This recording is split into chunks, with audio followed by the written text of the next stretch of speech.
Hello friends, குலதெய்வ பூஜை எப்படி பண்ணலான்னு பார்க்கலாம். அதுவும் இன்னைக்கு ஆடி 1 வியாழக்கிழமை அதுவும் வந்திருக்கு. அதனால சுத்தமான சொம்புல சுத்தமா தண்ணி எடுத்துக்கங்க. கொஞ்சம் பன்னீர் ஊத்துறேன்.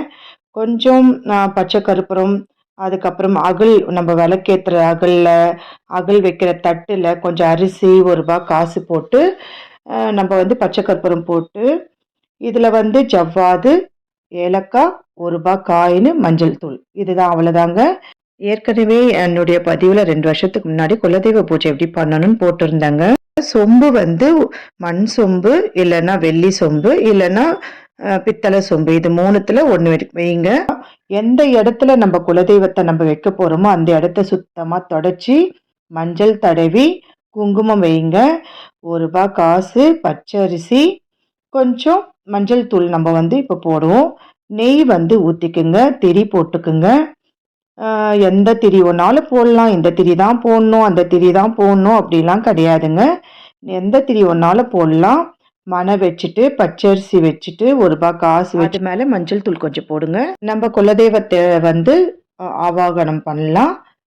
எங்களுக்கு பெரியாண்டவர் தாங்க குலதெய்வம். அதனால உருவ வழிபாடு இல்லைன்றதுனால நாங்கள் சொம்புல எல்லாமே கலந்து பூ வச்சு அவருக்கு நான் வியாழக்கிழமையில தாங்க பூஜை பண்ணுவேன். வியாழக்கிழமையில குலதெய்வ பூஜை பண்றது அவ்வளோ விசேஷம். அதுவும் இன்னைக்கு ஆடி 1ன்றதுனால ரொம்ப விசேஷமா இருந்தது. வியாழக்கிழமை அதுவுமா முதல்ல குலதெய்வத்தை நம்ம கும்பிட்டு ஆடி மாசத்துக்கு நம்ம பூஜைகளை ஆரம்பிக்க வேண்டியதுதான். வாசப்படியில விளக்கேத்திட்டு, அதாவது குங்கும மஞ்சள்லாம் வச்சுட்டு விளக்கேத்திட்டு தூப தீப ஆராதனை பண்ணிட்டு அப்படியே உள்ள குலதெய்வ விளக்கு ஏத்தணுங்க. ஒரு வியாழக்கிழமையும் மாலையிலையும், அதாவது காலையிலையும் சாயந்தரமும் நீங்க பண்ணீங்கன்னா, எப்போ உங்களுக்கு டைம் இருக்குதோ காலையில பண்றதுனாலும் பண்ணுங்க, சாயந்தரம் பண்றதுனாலும் பண்ணுங்க.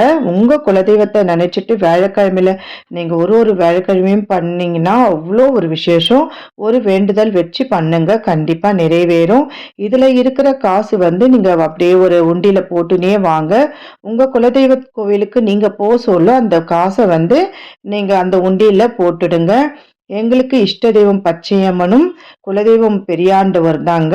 எங்களுக்கு பெரியாண்டவர் கோவில் ரொம்ப தூரம் இருக்கிறதுனால நாங்கள் அடிக்கடி போக முடியாததுனால நாங்கள் இஷ்ட தெய்வமான பச்சையம்மன் கோவிலில் எல்லாமே பொங்கல்ல இருந்து எல்லாமே வச்சிருவோம். வீட்டில் பெரியாண்டவரை ஆவாகனம் பண்ணி நான் பூஜை பண்றேன். இந்த மாதிரி நீங்களும் பூஜை பண்றீங்களா? உங்க குலதெய்வம் பேரு என்ன? கமெண்ட்ல சொல்லுங்க. எப்படி இருக்கு இந்த குலதெய்வம் பூஜைன்னு கமெண்ட்ல சொல்லுங்க. Bye friends.